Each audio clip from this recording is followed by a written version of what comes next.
오늘도 값없이 베풀어 주시는 주님의 끝없는 은혜를 누리며 승리하는 꿈밀의 모든 분들이 되기를 소망합니다. 예수님은 이방 땅인 트로와 시돈으로 가십니다. 장로들의 전통에 의하면요, 이방 땅 또 이방인을 만나는 것 자체가 부정한 일이에요. 하지만 예수님은 그들이 부정하다라고 여겼던 그 경계를 넘어가십니다. 근데 그곳에서 가나안 여자를 만나죠. 가나안 사람은요, 이 팔레스타인의 원래 토착민이에요. 하나님께서 이스라엘 민족에게 가나안 땅을 차지하라고 할 때에 그곳에 살던 있는 사람들을 다 죽이라고 말씀하셨죠. 그것은 그들의 생명을 하찮게 여긴 것이 아니라 하나님을 믿고 돌아오지 않는 자들, 그들이 심판하게 하셨던 거예요. 그러니까 그들은 이스라엘 역사와 전통 가운데에는 부정한 사람들이고요. 그리고 이스라엘 민족이 가나안 땅에 들어올 때부터 그들은 멸시를 받았던, 인격적인 대우를 받지 못했던 그러한 사람들이었죠. 그런데 그러한 가나안 여자가 예수님에 대한 소문을 듣고 예수님을 찾아옵니다. 찾아와서 귀신들은 자신의 딸을 고쳐달라고 요청을 하지요. 그런데 예수님은 한동안 그 여자를 무시합니다. 대꾸하지도 않으세요.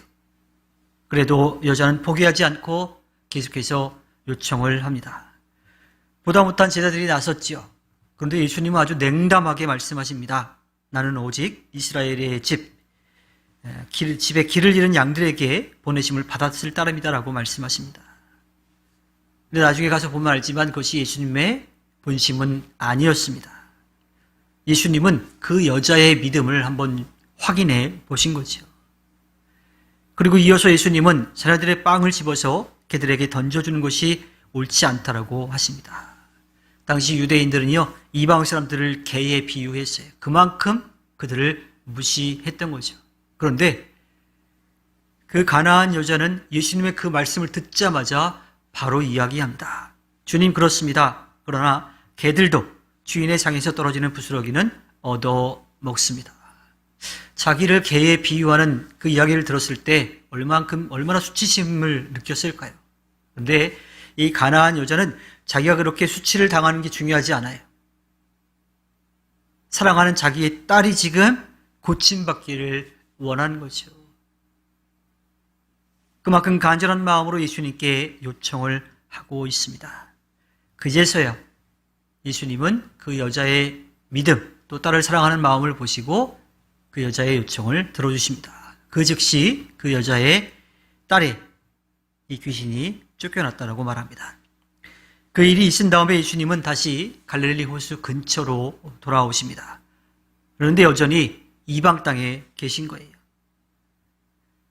예수님은 이 호수 근처에 있는 산에 올라가셨고 많은 사람들이 예수님을 따라오는데 자기들만 따라오는 게 아니라 자신들이 만나고 또 가르침을 듣고 치유의 기적을 보았던 그 사람들이 아픈 사람들을 많이 데리고 왔어요. 그 가운데는 말도 못하는 사람이 있었고 또 몸을 제대로 가누지 못하는 사람도 있었습니다. 예수님은 모여있는 그 사람들, 그 아픈 사람들을 다 고쳐주셨어요. 그 모습을 보자 다른 사람을 데려왔던 사람들, 또 고침을 받은 그 사람들이 다 함께 이스라엘 하나님께 영광을 돌렸다라고 오늘 성경은 우리들에게 들려주고 있습니다. 그곳에서 하나님이 다스리고 하나님이 이끌어 가시는 그 하늘나라를 맛보게 된 거죠. 그곳에서 사흘이라고 하는 시간을 보냈어요. 이 사흘 동안 예수님의 가르침을 듣고 또 병고침의 역사를 보았던 그 사람들, 자신들이 가지고 왔던 음식이 다 떨어져서 이제 더 이상 먹을 것이 없게 되었어요. 그곳에 온 사람들은요, 대부분 삶의 형편이 그렇게 넉넉하지 못한 사람들이었어요. 다른 사람들로부터 인정받지 못했던 사람들이었어요. 예수님은 그들이 너무나 안타까우셨습니다. 그래서 제자들에게 나누어 줄 만한 음식이 어느 정도 있는지 물어보십니다. 그랬더니 제자들은 또 퉁명스럽게 대답하죠. 여기 떡 7개랑 작은 물고기들이 좀 있습니다. 예수님은 그것을 받아서 들고 기도하신 다음에 제자들에게 나눠주라고 하시죠. 제자들이 그것을 받아서 그 모여있는 사람들에게 나누어 주자. 또 음식은 넉넉하게 남았고 모여있는 사람들이 다 배불리 먹고도 7광주리가 남았어요. 남자 어른들만 한 4,000명 정도 되었다라고 합니다.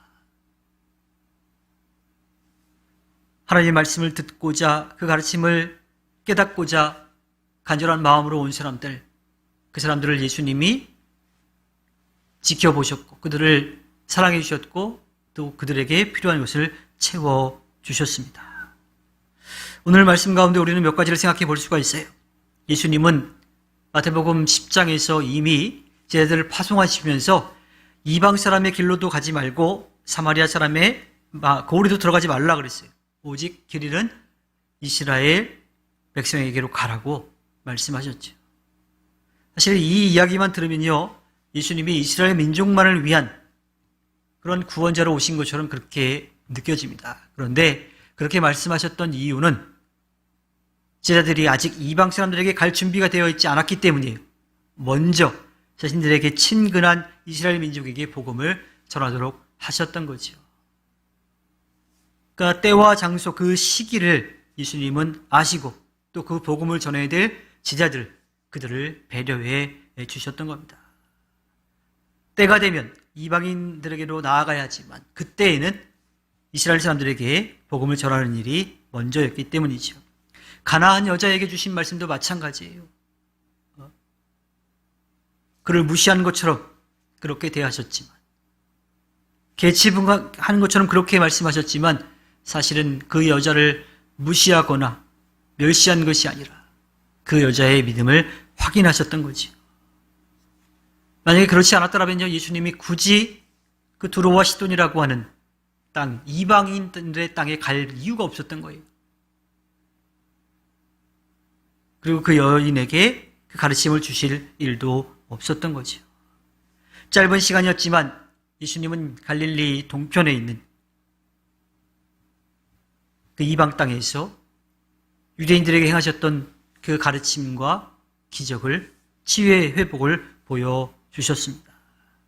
이것은 예수님의 사명이 이스라엘 민족만이 아니라 온 인류에게 있다라고 하는 것을 분명하게 보여주고 있죠.